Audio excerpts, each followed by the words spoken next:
Boa noite, meu irmão, minha irmã, meu amigo, minha amiga. Você que nos acompanha na página Pregações Espíritas no Facebook e você que está inscrito no canal Pregações Espíritas no YouTube. Sejam todos muito bem-vindos a mais uma pregação de sábado às 20 horas. Hoje, dia 8 de abril de 2023. Considerado por nós cristãos sábado de aleluia. É o sábado que antecede o domingo de Páscoa.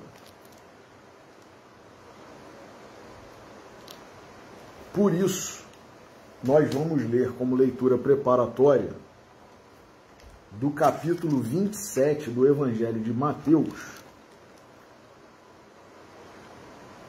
os versículos 11 a 26, que é Jesus diante de Pilatos. Jesus foi colocado diante do governador e o governador o interrogou dizendo: Tu és o rei dos judeus? Jesus disse: Tu dizes. Ao ser acusado pelos sumos sacerdotes e anciãos, nada respondeu. Disse-lhe então Pilatos: Não ouves quantas coisas testemunham contra ti? E não lhe respondeu nenhuma palavra, a ponto de o governador maravilhar-se imensamente. Por ocasião da festa, só um parênteses, né?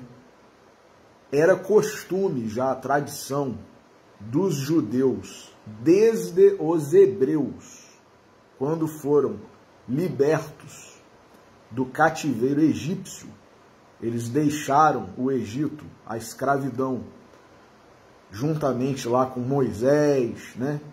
E está narrado no Antigo Testamento.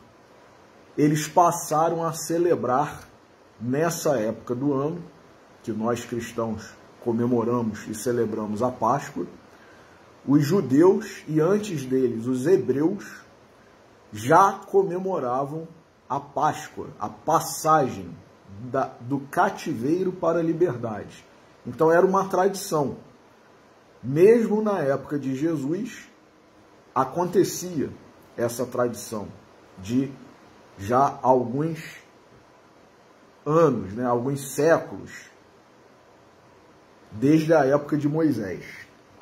Então, como está narrado aqui no Evangelho de Mateus, por ocasião da festa, a festa da Páscoa, era costume o governador soltar um preso que a turba quisesse.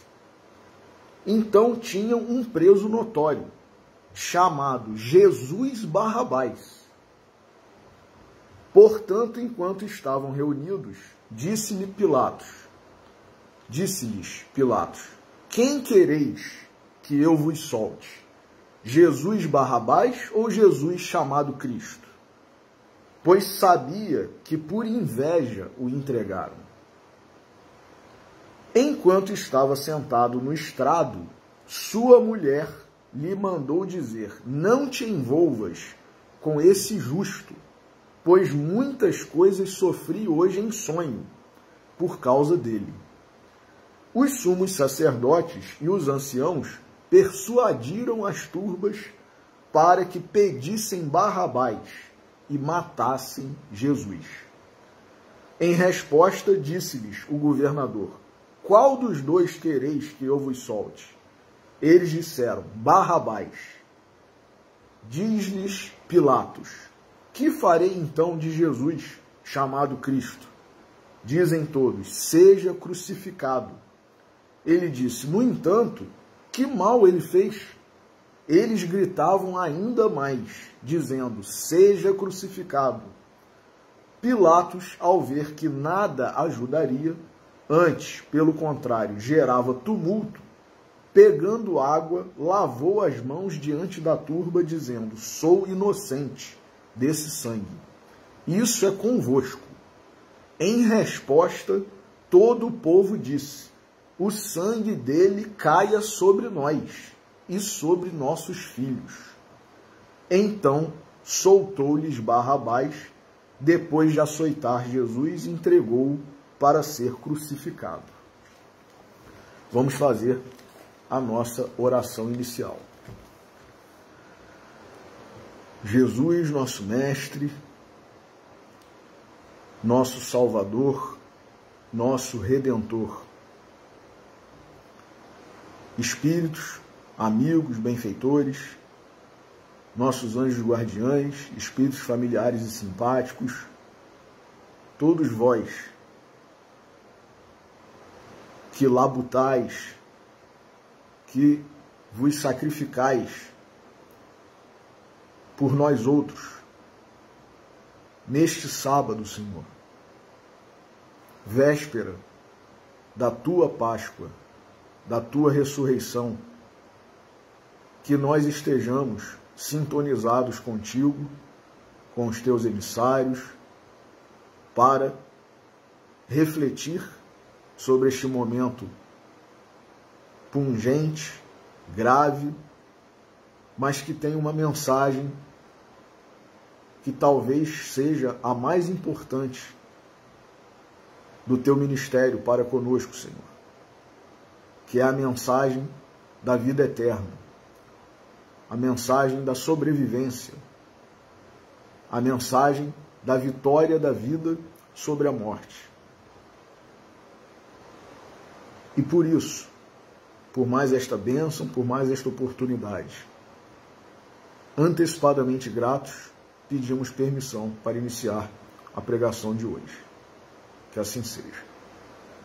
Meus irmãos, muitos, inclusive cristãos, não gostam de refletir, de pregar, de ouvir pregações, de ler ou de assistir a filmes sobre este episódio da vida do nosso Senhor Jesus Cristo. Por quê?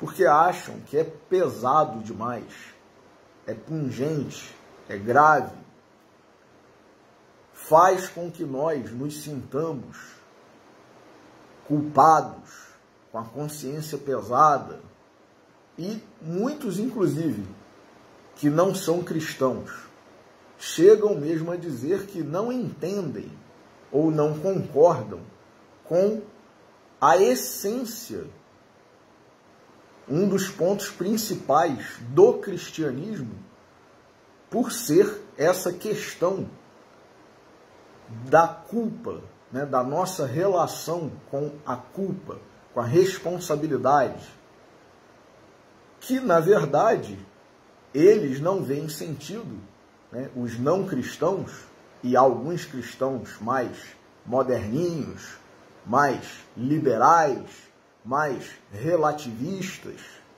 né? Por quê? Porque é algo que nos incomoda. Nós que somos reencarnacionistas, nós sabemos que muitos de nós estávamos lá, gritando para que Barrabás fosse solto e para que Jesus fosse crucificado de fato. Então, isso cala fundo nos nossos corações? Sim. Isso mexe conosco? Mexe. Mas mesmo que nós não sintamos culpa, porque talvez não tenhamos participado mais diretamente daquele momento, a redenção, meus irmãos, a redenção, que é a libertação da nossa vida de pecado para uma vida de glória, para uma vida de virtude, passa pela culpa, pelo arrependimento, pela renovação, pela transformação. Então, quem não concorda, quem não entende, se não é cristão, tudo bem. É o direito que a pessoa tem de não concordar e não seguir, né, a fé cristã. Agora, um cristão, achar que isso não deve ser lembrado, não deve ser refletido, não deve ser analisado e nos incomodar, sim, com essa culpa, né, com essa carga, é negar a essência do cristianismo. Porque se nós queremos a nossa salvação, o nosso progresso, a nossa evolução, a nossa redenção, quem não assume que está em erro, que está em pecado, e por isso se sente culpado, quer mudar, quer melhorar, quer evoluir, progredir, se redimir, então está fazendo o que no cristianismo? Não é mesmo? Então, esse relativismo que nós vemos hoje também sob aspectos do cristianismo, isso eu acho muito desnecessário. Será? Se não é o motivo principal para nós, pelo menos uma vez por ano, assistirmos ao filme A Paixão de Cristo, feito por Mel Gibson, e nos impressionarmos, sim, com as cenas fortes, porque muitos de nós, antes desse filme, como muitos grandes cristãos já tiveram oportunidade de comentar, nós não imaginávamos o que foi de fato o sacrifício de Jesus. Então é bom sim que nós vejamos, que nós choremos, que nós nos sintamos culpados, porque ainda hoje, apesar de não estarmos matando Jesus com uma morte física, com uma crucificação, nós estamos matando Jesus nas nossas vidas, no nosso dia a dia, com palavras muitas vezes agressivas, ofensivas, né? Atitudes, pensamentos. Então, se nós nos dizemos cristãos, se nós queremos ser cristãos, se nós queremos nos redimir, nos salvar, com Jesus sendo o nosso Salvador, nós temos sim que assumir as nossas culpas, as nossas responsabilidades e, como no direito, né, se nós fôssemos todos do âmbito do direito, né, da seara do direito, nós temos que assinar a nossa nota de culpa. Sim, a nota de culpa é o documento que a autoridade entrega para o preso em flagrante, dizendo, né, relatando ali de que ele está sendo acusado. E ele assina. O preso em flagrante, o criminoso, ele assina, tomando ciência e formalizando, digamos assim, né, que está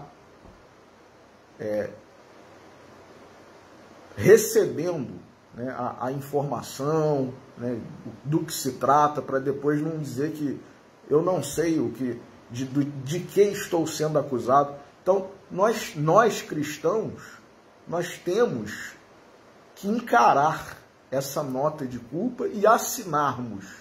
Nós temos que ter coragem de assinar a nossa nota de culpa. A nossa nota de culpa relacionada à crucificação de Jesus há mais de 2000 anos atrás e a todas as crucificações que nós fizemos e temos feito ao longo das nossas vidas, das nossas encarnações, se somos reencarnacionistas. Então a gente não pode fugir desse assunto, né, e nem relativizar. Não, isso não é necessário. É necessário sim. É necessário sim. E é a mensagem talvez mais importante. O momento da crucificação de Jesus e da sua ressurreição, talvez, como muitos cristãos dizem, seja mais importante, mais emblemático do que o próprio Natal do nosso Senhor Jesus. Porque é o momento em que Jesus provou que nós somos espíritos, nós somos criaturas de Deus e que a morte do corpo não é nada. E que nós temos que nos preocupar mais com a vida espiritual do que com a vida material. Então, apenas continuando aqui a leitura que nós iniciamos, né, do Evangelho de Mateus, capítulo 27, versículos 11 a 26, e fazendo uma pequena reflexão sobre esse trecho, né, em que Jesus é levado para Pilatos. Interessante, meus irmãos, que nós, se estávamos lá, nós fazíamos parte, né, fizemos parte do povo escolhido por Jesus, por Deus, para receber o Messias. E falamos, como foi narrado por Mateus aqui, quando Pilatos, não encontrando motivo jurídico, motivo legal para condenar Jesus à morte, e vendo que a turba, a multidão, que inclusive Mateus narra,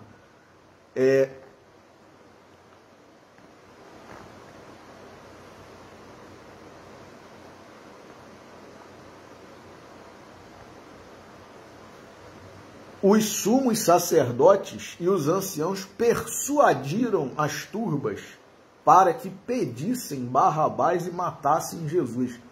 A gente sabe que tipo de persuasão é essa, né? Até hoje, muitos de nós nos vendemos por quantias de dinheiro, né?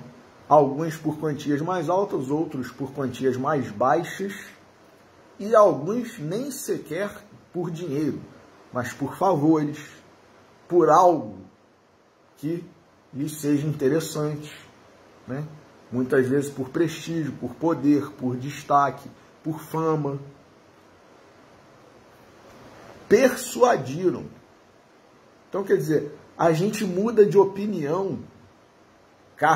Allan Kardec, o nosso codificador, disse certa vez: o móvel da ação humana é o interesse.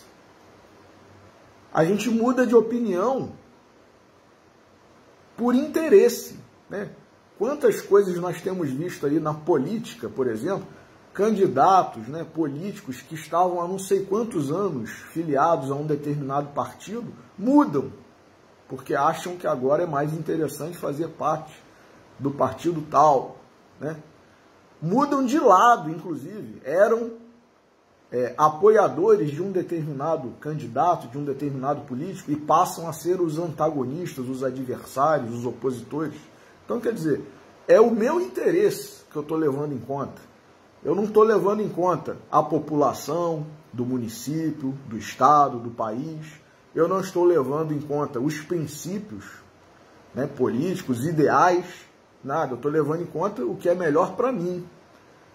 De que forma eu vou me dar melhor, em que partido, apoiando quem, né? Ou mesmo, como nós temos visto aí, né, recebendo dinheiro para não fazer ou fazer determinadas coisas, instalar ou não uma determinada CPI, né, votar a favor ou contra de determinado projeto, e por aí vai. A gente, né, aqui no Brasil tem exemplos de sobra. E um trecho aqui me impressiona muito. Um determinado versículo, que eles disseram, aquele populacho ali, né, aquela multidão que estava ali, persuadida pelos fariseus, pelos anciãos, pelos sumos sacerdotes, a gritarem que Barrabás fosse solto e que Jesus fosse crucificado. Eles disseram, meus irmãos, com todas as letras, eles ou nós, né, se estávamos lá, que o sangue dele caia sobre nós e sobre nossos filhos. Quer dizer, fazendo pouco, inclusive, de algo que poderia ser embora eles não tivessem capacidade de compreender a gravidade do que estavam fazendo, tanto que Jesus, do alto da cruz, disse: Pai, perdoa-lhes, eles não sabem o que fazem. Se tivessem compreensão do que estavam fazendo, compreensão espiritual, não é compreensão apenas humana, mundana, compreensão espiritual. O que isso, como isso repercutiria ao longo da sua trajetória, ao longo da nossa trajetória, se estávamos lá, assumiram, e assim, fazendo pouco, que recaia sobre nós e sobre nossos filhos, como numa atitude assim, bem clara, de que eu acredito que não vai ter consequência nenhuma. Quer dizer, zombando, de certa forma, zombando de Jesus, de Deus, e nós fazemos isso até hoje. A gente ridiculariza Jesus, a gente adultera o Evangelho de Jesus, por interesse próprio, a gente crucifica, a gente zomba, E aí, no trecho seguinte, que fala exatamente do martírio e da crucificação, que são os versículos 27 a 44, vejamos o que Mateus narra. Então, os soldados do governador, levando Jesus consigo ao pretório, reuniram em torno dele toda a corte. Após o despirem, envolveram-no com um manto escarlate. Vejamos o grau de zombaria. E Kardec, meus irmãos, quando esclareceu os tipos de espíritos que nós somos, que está lá na escala espírita, existe uma categoria da qual muitos de nós fazemos parte até hoje, Estão aí os humoristas que fazem piada, que zombam, que fazem enquetes retratando Jesus, Maria Santíssima, Deus, os apóstolos, da forma mais vil, leviana, E estão aí, fazendo piada das coisas sagradas, profanando o sagrado, o santo, como se não fosse nada demais. Confundem, muitas vezes, liberdade de expressão com crimes, perante a legislação humana e perante a lei de Deus, Porque está lá nos 10 mandamentos, não adulterarás. E a gente fica achando que esse mandamento só diz respeito à questão do adultério de marido e mulher, um para com o outro, mas não é. Adulterar é transformar, desviar, desnaturar, desrespeitar. Tudo isso é adulterar. Mas estão aí os zombeteiros, espíritos zombeteiros. Então está aqui, puseram um manto em Jesus, um manto vermelho, que era muito comum utilizar nas autoridades, sobretudo nas autoridades romanas. Eles usavam mantos vermelhos, Então, despiram Jesus, envolveram no manto escarlate, trançando uma coroa de espinhos. Era outra coisa também, que até pouquíssimo tempo se usava, e até mesmo na Inglaterra, países que até hoje ainda são monarquias, se usam coroas.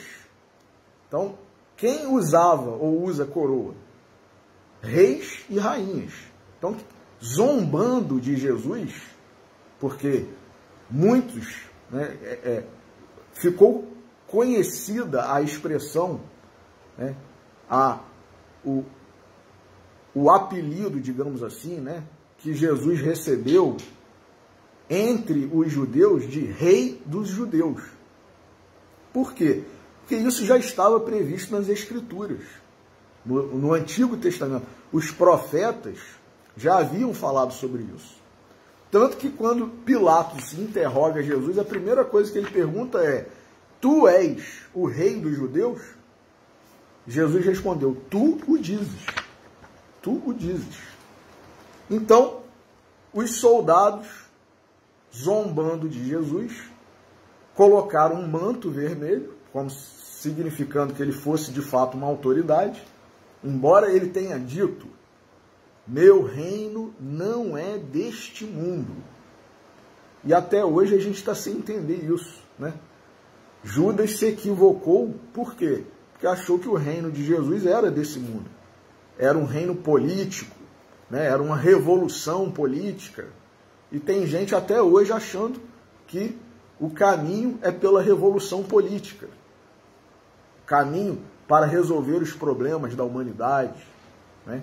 Resolver os problemas sociais, é pela política.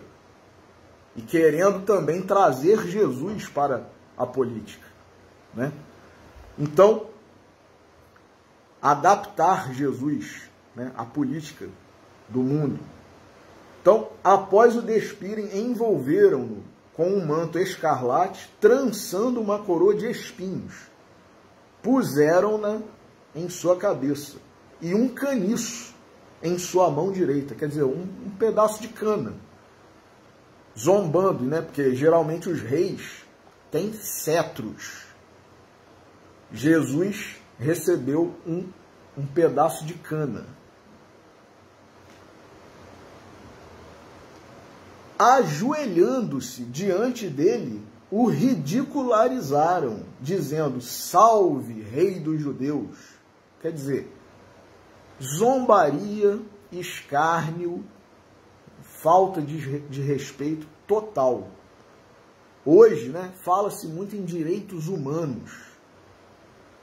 Imaginemos, né, um preso hoje, mesmo que não fosse Jesus Cristo, sendo ridicularizado dessa forma, o que as pessoas, né, que lutam, muitas de forma correta, sim, muitas de forma correta, né, por tratamento respeitoso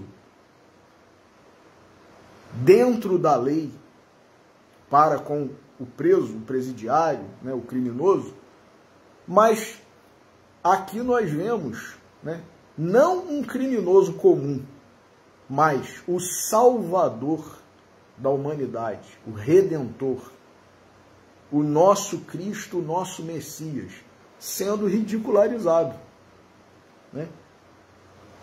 Salve, Rei dos Judeus, cuspindo nele, narra Mateus, tomaram o caniço e batiam na cabeça dele. Imaginemos nós um preso qualquer hoje sendo agredido, como nós temos visto alguns relatos infelizes, né, atuais, de policiais abusando, né, do seu poder, da sua autoridade, né, e chegando muitas vezes até a cometer homicídio do próprio criminoso que estava contido, mas, né, que veio a falecer por excessos, né, por abuso. Então, Jesus, que não era criminoso, pelo contrário, repitamos, era e é, e continuará sendo nosso Salvador, nosso Redentor, nosso pastor, sendo tratado dessa forma. Se nós ficamos revoltados muitas vezes com um tratamento desumano em relação a um criminoso de verdade, né, que muitas vezes matou alguém, né, que praticou todo tipo de delito aí que nos revolta, imaginemos nós uma pessoa que não era apenas uma pessoa e não era apenas inocente.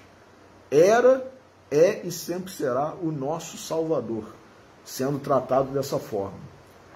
Depois de o terem ridicularizado, despiram-no do manto vestiram-lhe sua veste e o conduziram para ser crucificado. Enquanto saíam, encontraram um cirineu, de nome Simão, e o requisitaram a fim de que carregasse a cruz dele. Jesus já tinha apanhado, recebido, né, tantas chicotadas, tantas bofetadas, né, e estava já há algum tempo sem se alimentar, sem beber água, né? Quem é da área aí da medicina, da biologia, sabe, né, o que isso provoca num corpo, né, num organismo humano, né, desidratação.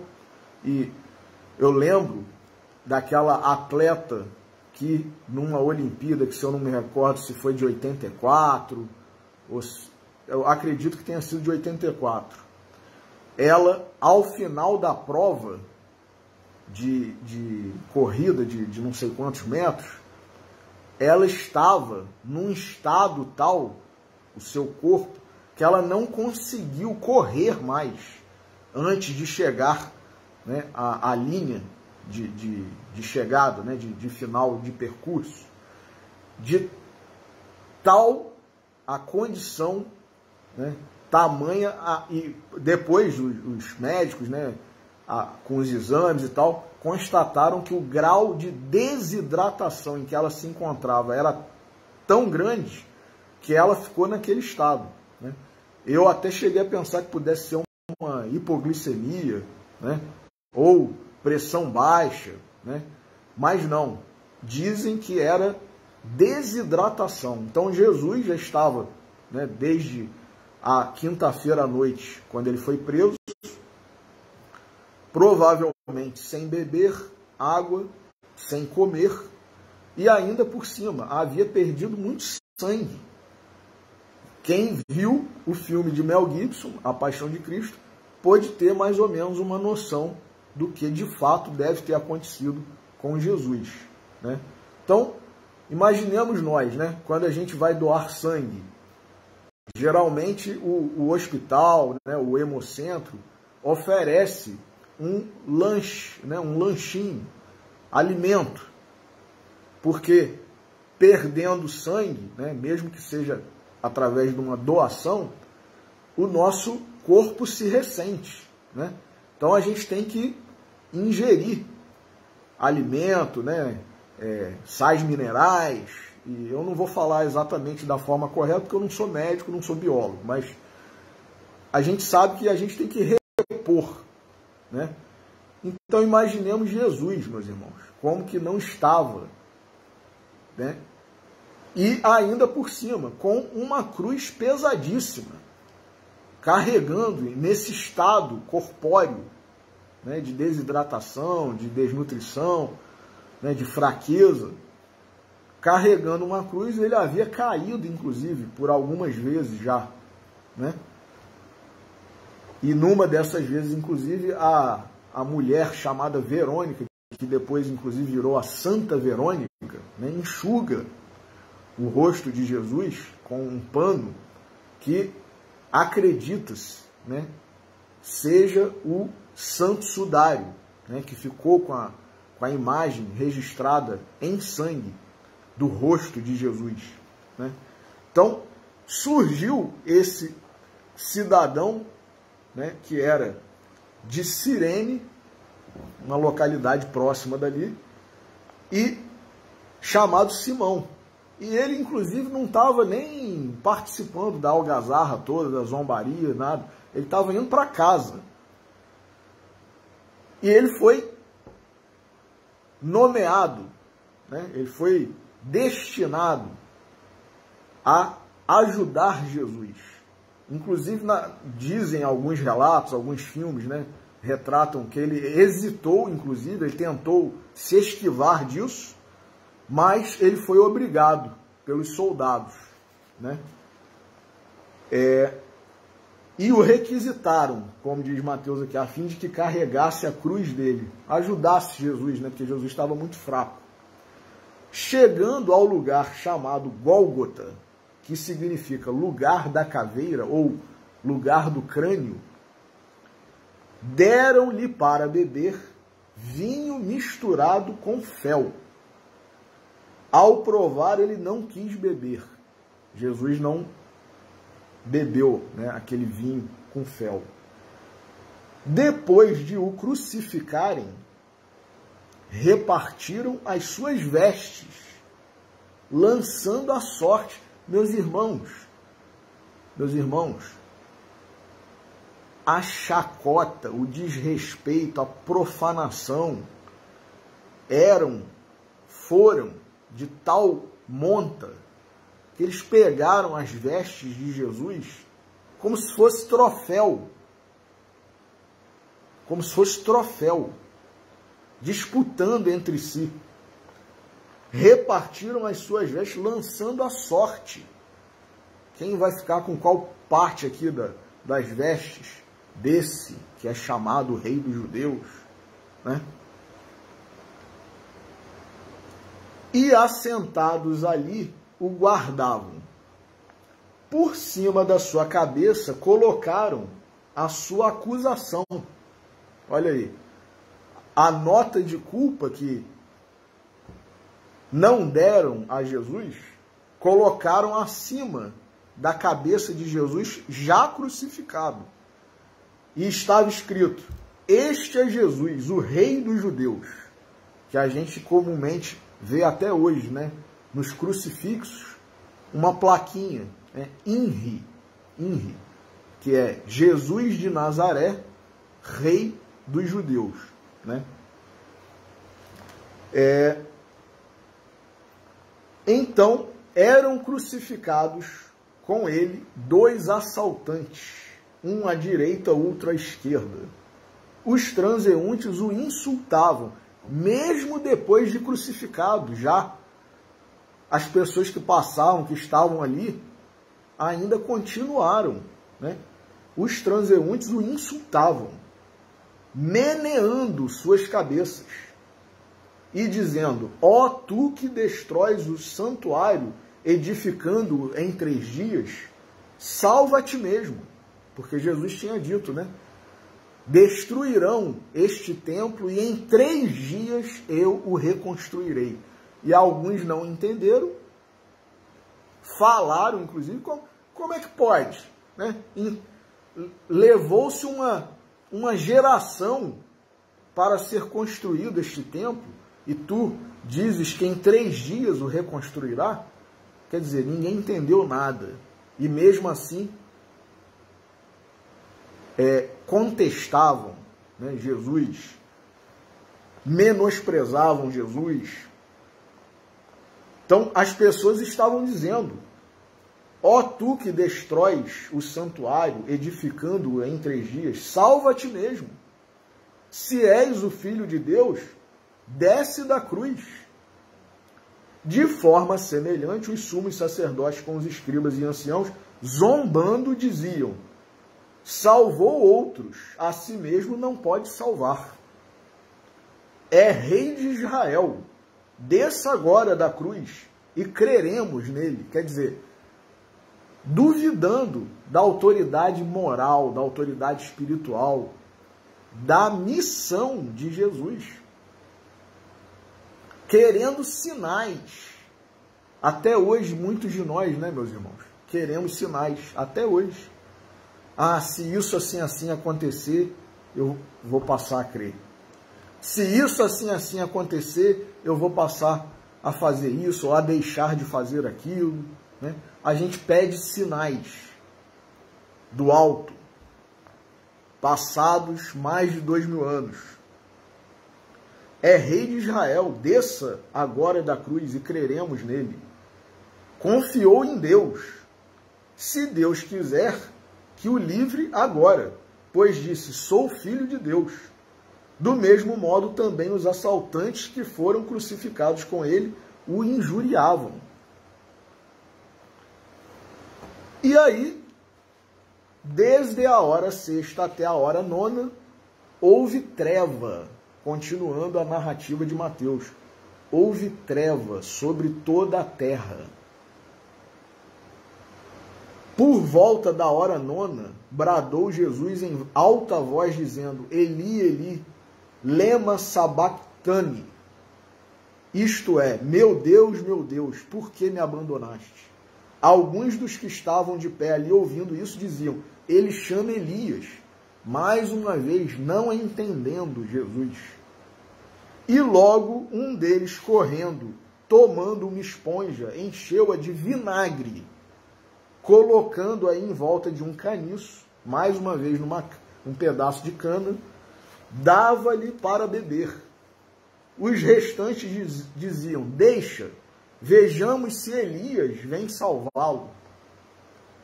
Quer dizer, ainda querendo sinal. Jesus entoou o início de um salmo.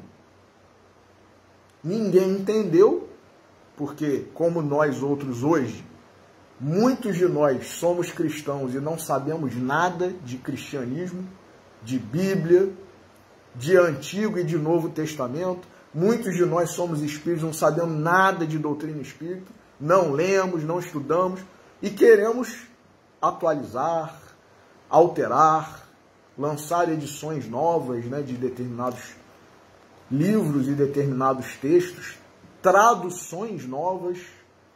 Nós não entendemos nem o original e a gente quer fazer uma edição nova. E aqui está o nosso retrato, meus irmãos. Jesus entoando um salmo, o início de um salmo, e o pessoal achando que ele estava chamando Elias. Vamos ver se Elias vem. Vejamos se Elias vem salvá-lo. Jesus, gritando novamente com grande voz, deixou ir o espírito. Eis que o véu do santuário rasgou-se de cima a baixo, em dois. A quantidade de fenômenos que aconteceram no momento em que Jesus, de fato, né, abandonou o seu corpo de carne. Eis que o véu do santuário rasgou-se de cima a baixo, em dois, a terra tremeu e as pedras racharam-se. Os sepulcros foram abertos. Meus irmãos, os sepulcros foram abertos. E muitos corpos dos santos que estavam deitados foram levantados.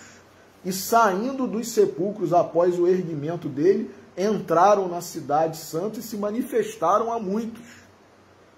Então não é só Mateus que está narrando isso, porque ele era discípulo de Jesus, porque ele era apóstolo, porque o nível de crença dele misturava-se com um misticismo, e ele pode ter interpretado dessa forma, como muitos de nós até hoje achamos que vários episódios da vida de Jesus são simbólicos, não aconteceram de verdade, são metafóricos. Muitos de nós que nos dizemos cristãos. Então não foi Mateus que apenas registrou, várias pessoas viram e testemunharam isso.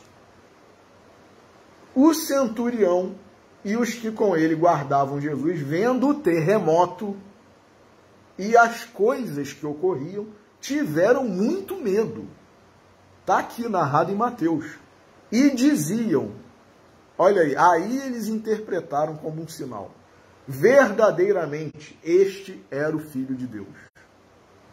Quem que morre, meus irmãos? Quem que desencarna e provoca esses fenômenos todos? Não apenas no local, né, mas numa área, né, num território, numa abrangência territorial. Fenômenos físicos, fenômenos de todos os tipos que a gente possa imaginar, climáticos. Quem que tem poder para isso? Então aí, quando eles viram esses fenômenos, disseram, verdadeiramente este era o Filho de Deus. Só que aí ele já estava crucificado e morto, né? Havia ali muitas mulheres contemplando de longe, as quais seguiram a Jesus desde a Galileia, servindo.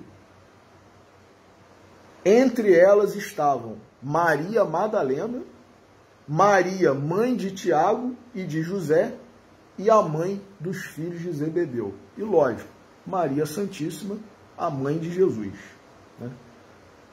O sepultamento. Chegado o fim da tarde, veio um homem rico, de Arimateia, por nome José, que nós cristãos conhecemos como José de Arimateia, que também se tornou discípulo de Jesus. Olha aí, não tem nada a ver a questão da riqueza. A pessoa pode ser rica e pode ser uma cristã verdadeira. Pode ser rica e pode fazer muito bem aos seus semelhantes, à população, ou pode ser pobre e não ser uma cristã verdadeira, não ser um exemplo, né, de resignação, de humildade. Então, como também tem muitos ricos. Por isso Jesus alertou, né, mais fácil um camelo passar pelo fundo de uma agulha do que um rico entrar no reino dos céus. A maioria se deixa envolver. A riqueza é uma prova muito difícil. Está lá no livro dos Espíritos, no livro Evangelho segundo o Espiritismo. Provas da riqueza e da miséria. Mas a pobreza também é uma prova. E não é só porque a pessoa é pobre que ela é boazinha, né, humilde, nada disso. Tem muito pobre bom, humilde, resignado, exemplo. Tem muito rico bom, utilizando bem a sua riqueza, promovendo o progresso, achando, investindo, né, em tecnologias, curas, medicamentos, trabalho e emprego para muita gente, sem exploração. Agora tem o contrário. Tem o rico ruim, né, egoísta, avaro, orgulhoso, e tem o pobre também, né, bom, exemplo, como tem o pobre revoltado, né, irresignado, invejoso, que somos todos nós, meus irmãos, em maior ou menor grau. Maior ou menor grau. A pessoa pode ter uma condição excelente de vida e estar invejando o que ela não tem, porque tem alguém que está numa condição melhor do que a dela. Então, isso é de cada um de nós. A gente não pode generalizar. Ah, todo pobre é bom, todo rico é mau. Não. Nem uma coisa, nem outra. Nem todo rico é mau, nem todo rico é bom. Nem todo pobre é mau e nem todo pobre é bom. Isso é de cada um, né? Mas aqui está um exemplo que ficou registrado nos evangelhos de um rico bom, cristão, e que tinha autoridade, era reconhecido na sociedade, porque vejamos o que Mateus diz aqui: chegado o fim da tarde veio um homem rico de Arimateia, por nome José, que também se tornou discípulo de Jesus. Este, aproximando-se de Pilatos, primeiro, para começar, para chegar a Pilatos, muitas pessoas, né, deviam querer falar com Pilatos e não conseguir, né? Por muito menos, às vezes, a gente vê pessoas, né, para a gente tentar falar com elas. Ah, você tem que falar com a minha secretária, veja lá, faça um requerimento e tal, enfim, né? E eu vou ver, né? José de Arimateia foi direto a Pilatos. Então, quer dizer, ele tinha trânsito, ele tinha acesso a Pilatos. Ele era reconhecido dentre os poderosos, dentre os ricos.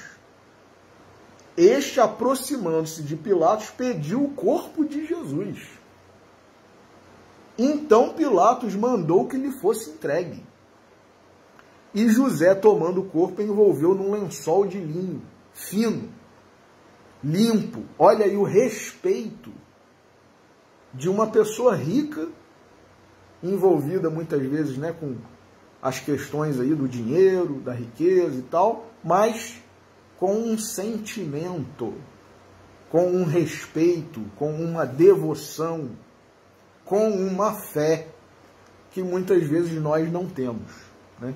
Então, deu dignidade ao corpo de Jesus morto. Colocou em um novo sepulcro. O sepulcro que José de Arimateia usou, meus irmãos, nunca tinha sido usado. Ele tinha comprado e não tinha sido usado ainda. Então, o corpo de Jesus foi o primeiro corpo que foi colocado nesse sepulcro de José de Arimateia, que era dele, que escavou na rocha, rolando uma grande pedra para a porta do sepulcro, afastou-se.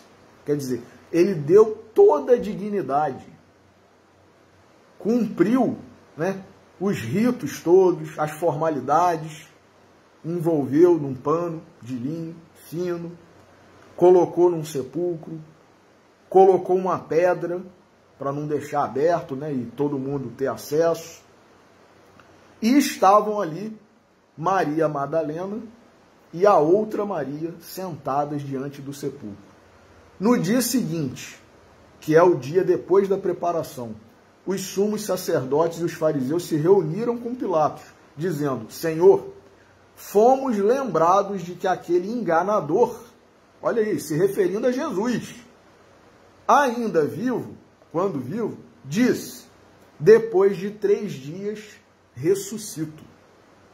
Portanto, ordena que o sepulcro seja guardado até o 3º dia, para que não venham seus discípulos, o roubem e digam ao povo: ressuscitou dentre os mortos. Eles tinham tanto medo da autoridade de Jesus que eles quiseram impedir de todas as formas que o que Jesus havia falado se cumprisse. Como disse Jean Rus, né, quando estava sendo queimado vivo: santa ignorância, né? O último engano será pior que o primeiro. Eles achando que Jesus era todo ele um farsante, todo enganador, e querendo então não proporcionar que na cabeça dos fariseus, né, a falsa, a enganosa, a mentirosa ressurreição fosse motivo também para que muitos crescem, né? Então eles quiseram impedir, pensando, olha que pequenez nossa, muitas vezes, meus irmãos. Vê se Jesus ia estar envolvido com essas coisas. E os apóstolos, né?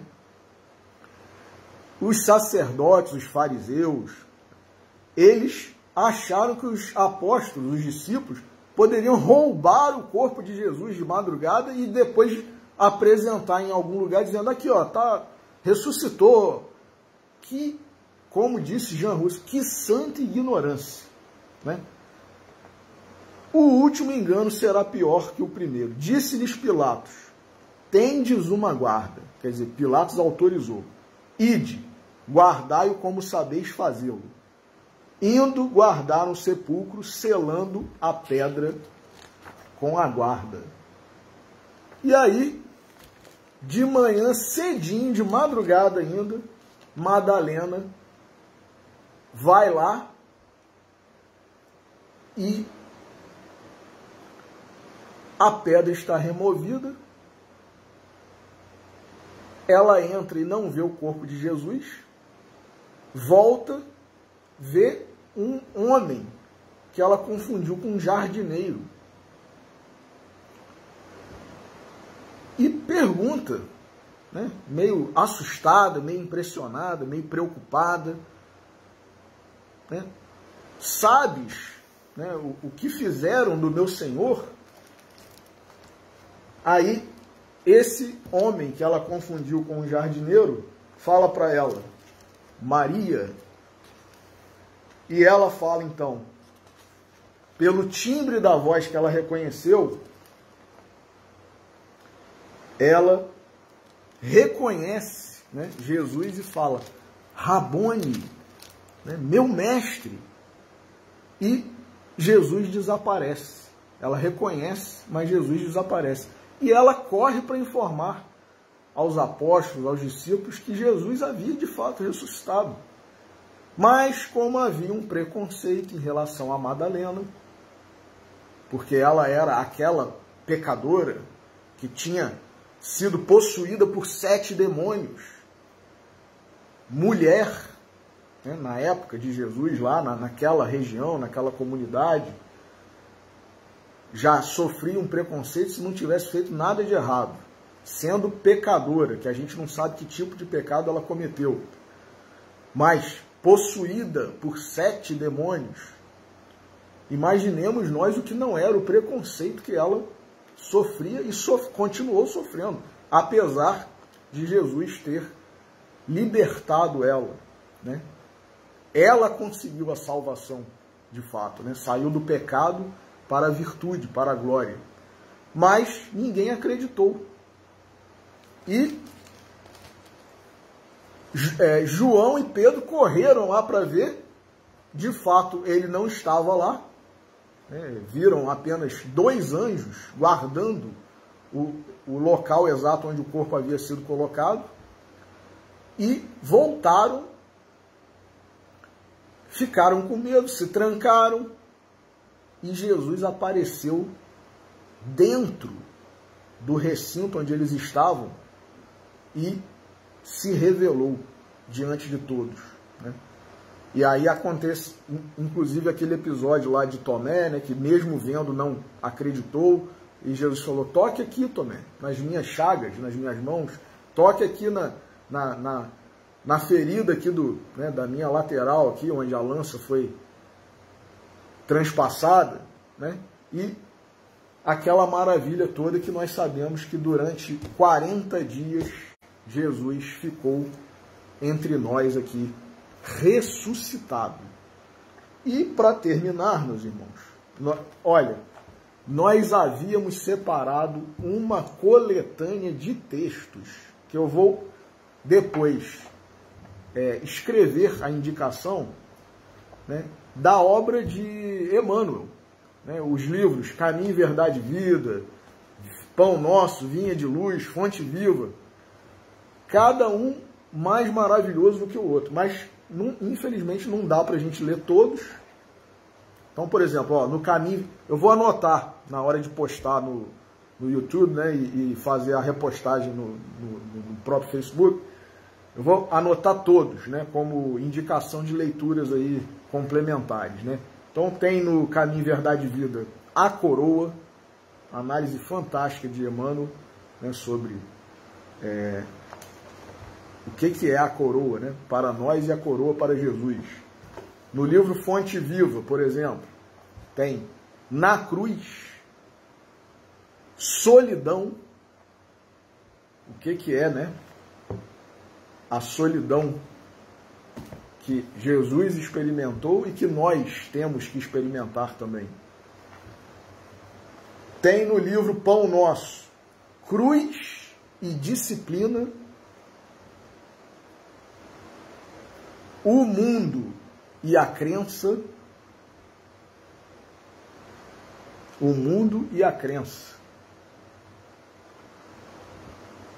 De Madrugada, que é um texto belíssimo que narra exatamente a saída de Madalena ao sepulcro, né?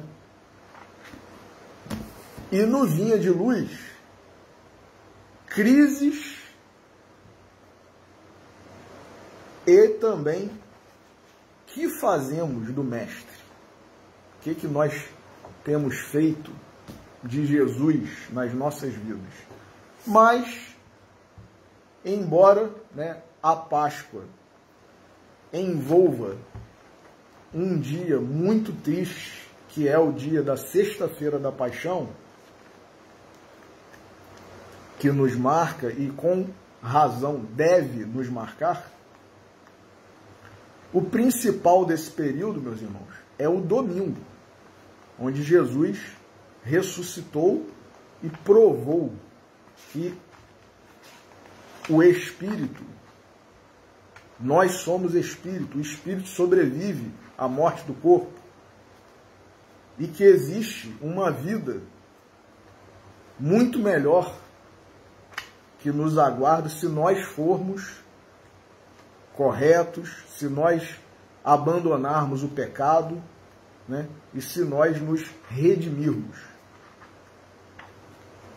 Então, por isso, para encerrar a nossa reflexão de hoje, que é a reflexão de Páscoa desse ano, embora hoje ainda seja sábado, mas eu vou ler do livro do professor Clóvis Tavares, De Jesus para os que Sofrem, o capítulo 1º, intitulado Domingo de Páscoa. Maravilhoso, belíssimo. E eles têm por epígrafe, e eles o constrangeram, dizendo, fica conosco, porque já é tarde e já declinou o dia. E entrou para ficar com eles. Evangelho de Lucas, capítulo 24, versículo 29. Imagino-te, Senhor, em minhas pobres meditações, a percorrer pequenino ainda, divina criança, os relvados e as colinas de Nazaré, ou empunhando uma ferramenta na carpintaria modesta. Depois socorrendo os que sofrem, ou semeando tuas parábolas na verde Galileia, pacificando os corações na terra dos samaritanos, ou abençoando as criancinhas nas praias de Genezaré, ou ainda às margens do Jordão, legando inesquecível exemplo de humildade junto ao valoroso precursor. Teus pés cansados sangraram na descida do monte da quarentena e se cobriram de poeira nas estradas da Judéia. Entendo-te a energia ante os vendilhões do templo e sinto-te a ternura nas bodas de Caná e nos adeuses da ceia. Tento imaginar teu carinho de filho no lar Galileu, junto aos trabalhadores da Mãe Santíssima, da Mãe Santíssima, ou nas fadigas da carpintaria. Resplende teu saber no diálogo com Nicodemos e tua imensurável bondade na conversação